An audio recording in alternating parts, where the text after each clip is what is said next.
Hello friends, आओ सुनो कहानी की श्रृंखला में आज हम एक नई कहानी के साथ प्रस्तुत हैं। कहानी का नाम है रंग में भंग। यह प्रसिद्ध कहानी पंचतंत्र से ली गई है। चलिए कहानी शुरू करते हैं। एक बार जंगल में पक्षियों की आम सभा हुई। पक्षियों के राजा गरुड़ थे। सभी गरुड़ से असंतुष्ट थे। मोर की अध्यक्षता में सभा हुई। मोर ने भाषण दिया, साथियों, गरुड़ जी हमारे राजा हैं, पर मुझे ये कहते हुए बहुत दुख होता है कि उनके राज में हम पक्षियों की दशा बहुत खराब हो गई है। इसका कारण यह है कि गरुड़ जी तो यहाँ से दूर विष्णु लोक में विष्णु जी की सेवा में लगे रहते हैं और हमारी ओर ध्यान देने का तो उन्हें समय ही नहीं मिलता। अब हम अपनी समस्याएं फरियाद लेकर किसके पास जाएं? और इसके लिए हमें राजा सिंह के पास जाना पड़ता है। अब हमारी गिनती भी न 3 में है न 13 में। अब हमें क्या करना चाहिए, यही विचारने के लिए यह सभा बुलाई गई है। हुदहुद पक्षी ने प्रस्ताव रखा, अब हमें नया राजा चुनना चाहिए जो हमारी समस्याओं को हल करे और दूसरे राजाओं के बीच बैठकर हम पक्षियों को इस जगत में सम्मान दिलाए।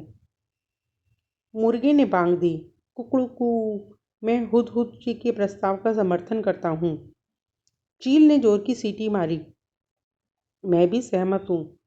मोर ने पंख फैलाए और घोषणा की, तो ठीक है, सबकी सम्मति से यह तय हुआ कि अब हम नए राजा का चुनाव करें। पर अब हम राजा बनाएं तो बनाएं किसे? सभी पक्षी एक दूसरे से सलाह करने लगे। काफ़ी देर के बाद सारस ने अपना मुंह खोला, मैं राजा पद के लिए उल्लू जी का नाम पेश करता हूँ। वह बुद्धिमान हैं, उनकी आंखें तेज हैं और स्वभाव अति गंभीर है, ठीक जैसे राजा को शोभा देता है। हॉर्नबिल ने सहमति में सर हिलाते हुए कहा, सारस जी का सुझाव तो बहुत दूरदर्शितापूर्ण है। यह तो सब जानते हैं कि उल्लू जी लक्ष्मी जी की सवारी हैं। अगर उल्लू हमारे राजा बन गए तो हमारा दरिद्रता भी दूर हो जाएगी। अब लक्ष्मी जी का नाम सुनते ही सब पर जादू सा प्रभाव हुआ। सभी पक्षी उल्लू को राजा बनाने के लिए सहमत हो गए। मोर बोला, ठीक है, मैं उल्लू जी से प्रार्थना करता हूँ कि वह कुछ शब्द कहें। उल्लू ने गुगाते हुए कहा, भाइयों, आपने राजा पद पर मुझे बिठाने का जो निर्णय किया है उसके लिए मैं आपका बहुत आभारी हूँ और आपको विश्वास दिलाता हूँ कि मुझे जो आपकी सेवा करने का मौका मिल रहा है मैं उसका सदुपयोग करूँगा और आपकी सारी समस्याओं को हल करने का पूरा प्रयत्न करूँगा। धन्यवाद। तभी सभी पक्षीजनों ने एक स्वर में उल्लू महाराज की जय का नारा लगाया। अब कोयले गाने लगीं।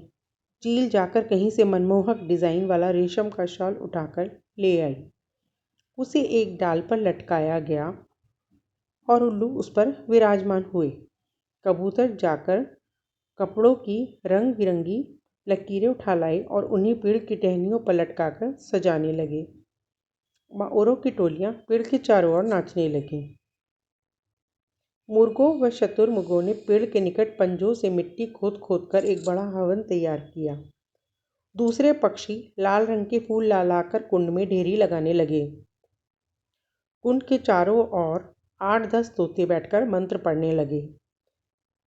बया चिड़िया ने सोने व चांदी के तारों से मुकुट बुन डाला तथा हंस मोती लाकर मुकुट में फिट करने लगे। 2 मुख्य तोते पुजारियों ने उल्लू से प्रार्थना की, हे पक्षी श्रेष्ठ, चलिए लक्ष्मी मंदिर चलकर लक्ष्मी जी का पूजन करें।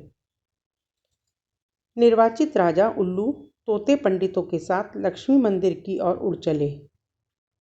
उनके जाने के कुछ समय के पश्चात वहां एक कौआ आया। चारों ओर जश्न का माहौल देखकर कौआ चौंका। उसने पूछा, भाई, यहाँ किस उत्सव की तैयारी हो रही है? पक्षियों ने उल्लू के राजा बनने की बात बताई। कौआ चिल्लाया, मुझे सभा में क्यों नहीं बुलाया गया? क्या मैं पक्षी नहीं हूँ?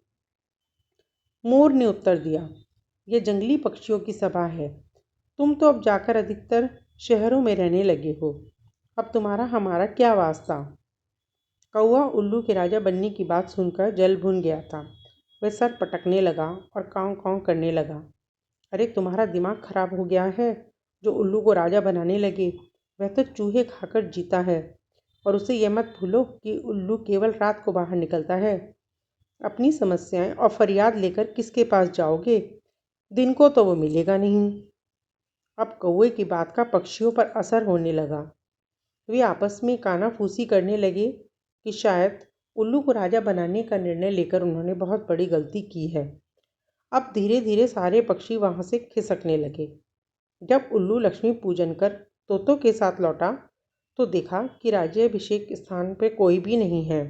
तब उल्लू गुदगुदाया, सब कहाँ गए?